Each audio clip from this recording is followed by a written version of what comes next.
एक अजीब सा जंगल और उसमें गया एक शिकारी जो खुद को ताकतवर समझता था और जंगल के जानवरों को कमजोर। मगर अजीब जंगल ने उसे दिखा ही दिया कि असल ताकत कुदरत के उसूलों में है, ना कि खुद से बनाई गई खुश फहमी में।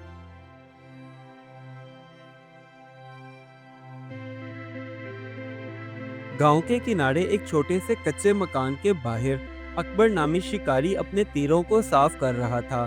पूरा गांव उसकी बहादुरी के चर्चे करता था कि वो किसी से भी नहीं डरता। हनीफ साहब को, जो कि अकबर के ये काम बिल्कुल भी पसंद नहीं थे, इसलिए वो अक्सर उसे समझाते कि बेटा, बेगुनाह जानवरों को मारना अच्छी बात नहीं। कुदरत के भी अपने उसूल हैं, इसलिए उनकी कदर करो। मगर अकबर हमेशा हंसते हुए हनीफ साहब की बात को टाल देता और खुद से कहता, ये मेरा काम है, मैं जंगल के बादशाह से कम नहीं हूँ।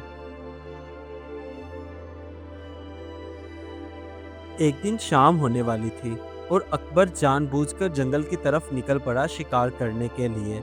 जंगल अजीब सा लग रहा था, जैसे कोई राज छुपा हुआ हो। शाम का वक्त होने की वजह से झाड़ियों के पीछे जानवरों की आंखें चमक रही थीं। जब अकबर ने देखा तो उसने भी जल्दी से अपना तीर कमान कस लिया। उसने हिरन का शिकार करने के लिए कमान में तीर सेट किया और उसे चलाया, मगर हिरन बचकर भाग निकला, जिसकी जंगल में एक गूंज सी फैल गई। कुछ देर के बाद दरख्त अजीब तरह से हिलने लगे और जंगल में अजीब सी आवाजें गूंजने लगीं, जिन्हें सुनकर अकबर के कदम भी लड़खड़ा गए और खौफ उस पर तारी हो गया। उसके बाद आहिस्ता आहिस्ता जंगली जानवर अकबर के इर्द गिर्द जमा हो गए। उनकी आंखों में गुस्सा साफ नजर आ रहा था कि अकबर ने उन्हें नुकसान पहुंचाने की कोशिश की है। उन जंगली जानवरों को देखकर अकबर धर धर कांपने लगा और उसका तीर कमान भी उसके हाथ से छूटकर वहीं जमीन पर गिर गया। उसके बाद एक उल्लू दरख्त पर आकर बैठा और अकबर से मुखातिब होकर कहने लगा, ए इंसान, जंगल खेल नहीं है, यहाँ हर जानदार की जान कीमती है और तुम हमें यहाँ नुकसान पहुँचाने के लिए आ गए हो। डर के मारे अकबर के पसीने छूट रहे थे, मगर फिर भी वो खामोशी से उल्लू की बात सुनता रहा, जबकि उसका दिल तेजी से धड़क रहा था। उधर हनीफ साहब को जब ये बात पता चली कि अकबर शाम के वक्त अकेला जंगल की तरफ गया है, तो वो भी उसे ढूंढते ढूंढते हाथ में लालटेन लिए जंगल की तरफ आ गए।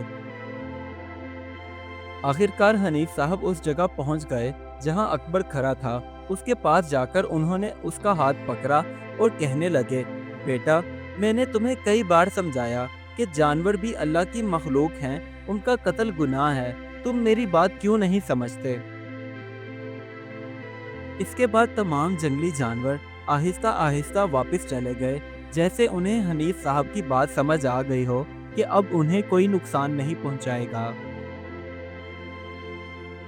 अकबर अब हनीफ साहब के साथ गांव वापस लौट आया और उसने अपना तीर कमान भी वहीं फेंक दिया, क्योंकि अब उसने वादा कर लिया था कि वो कभी भी किसी भी जानवर को नुकसान नहीं पहुंचाएगा। घर के पास पहुंचकर अकबर रोते हुए खुद से कहने लगा, मैंने कभी सोचा भी नहीं था कि मेरा शौक दूसरों के लिए खौफ भी बन सकता है।